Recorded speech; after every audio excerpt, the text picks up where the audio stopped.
Bonjour à tous et bienvenue. Que le Seigneur bénisse votre présence. Véritablement, je crois que le Seigneur nous fait du bien au travers de nos études bibliques et que, assurément, elle participe à notre croissance spirituelle.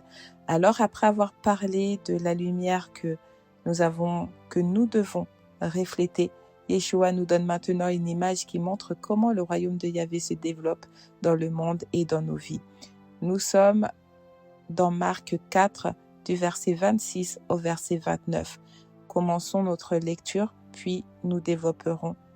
Il est écrit, il dit encore, il en est du royaume de Yahvé, comme quand un homme jette de la semence en terre, qu'il dorme ou qu'il veille nuit et jour, la semence germe et pousse sans qu'il sache comment. La terre produit d'elle-même du fruit, d'abord l'épi, ensuite le grain plein dans l'épi, et quand le fruit est mûr, on y met de la faucille car la moisson est arrivée. Amen. Alors, dans cette parabole, Yeshua commence par un point fondamental. La croissance du royaume ne dépend pas uniquement de nous. L'homme qui sème n'a pas le contrôle complet sur le processus.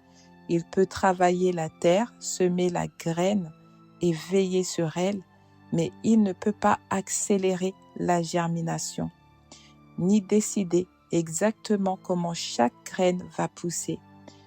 Ça nous rappelle que dans nos vies, certaines transformations sont l'œuvre de Yahvé et non de nos efforts humains seuls. Cette parabole nous apprend aussi la patience et la confiance. Même si nous ne voyons pas immédiatement les résultats, le royaume agit en secret. La semence pousse sans qu'ils sachent comment.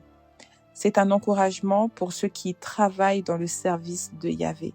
Nos efforts ne sont jamais vains, même si les résultats semblent invisibles à nos yeux. Le processus décrit par Yeshua montre une progression naturelle. D'abord l'épi, ensuite le grain plein dans l'épi. Ça illustre que la croissance spirituelle est progressive. Nous ne devenons pas immédiatement parfaits ou pleinement fructueux, mais chaque étape compte. Chaque petite avancée dans l'obéissance, chaque transformation intérieure prépare le terrain pour le fruit complet. Enfin, Yeshua parle de la moisson. Quand le fruit est mûr, on y met la faucille. Ça nous rappelle que le temps de Dieu est parfait. La moisson appartient à Yahvé, pas à nous. Nous avons la responsabilité de semer, de prendre soin de ce qui nous est confié et de rester fidèles. Mais le moment de la récolte et le fruit final restent entre ses mains. Cette parabole nous encourage à ne pas nous décourager. Même si nos efforts semblent petits ou invisibles, la puissance de Yahvé agit en nous et autour de nous. Nous sommes appelés à être fidèles et patients, sachant que le fruit mûr finira par apparaître au bon moment, selon le plan parfait de Yahvé. Pour conclure, Marc 4, du verset 26 au verset 29, nous rappelle que la croissance spirituelle et le développement du royaume ne dépendent pas uniquement de nos efforts humains. Yeshua nous appelle à semer, à veiller et à travailler fidèlement, tout en laissant Yahvé faire le reste. La semence plantée par nos actions et notre foi produira du fruit en temps choisi par Yahvé.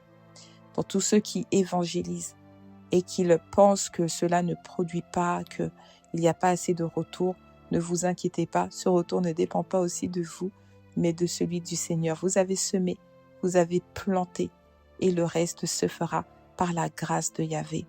Que cette parabole nous encourage à persévérer dans nos vies et dans nos services avec confiance et patience, sachant que Yeshua travaille en nous et autour de nous, même quand nous ne voyons pas encore le résultat. N'hésitez pas à partager vos réflexions en commentaire, à transmettre cette étude à vos proches, et si vous n'êtes pas encore abonné, par les compassions de Yahvé, parce que je n'arrête pas de vous le dire, abonnez-vous afin de ne rien manquer de la suite de cette série sur l'évangile de Marc. Shalom à tous, c'était la prophétesse Naomi Bénon.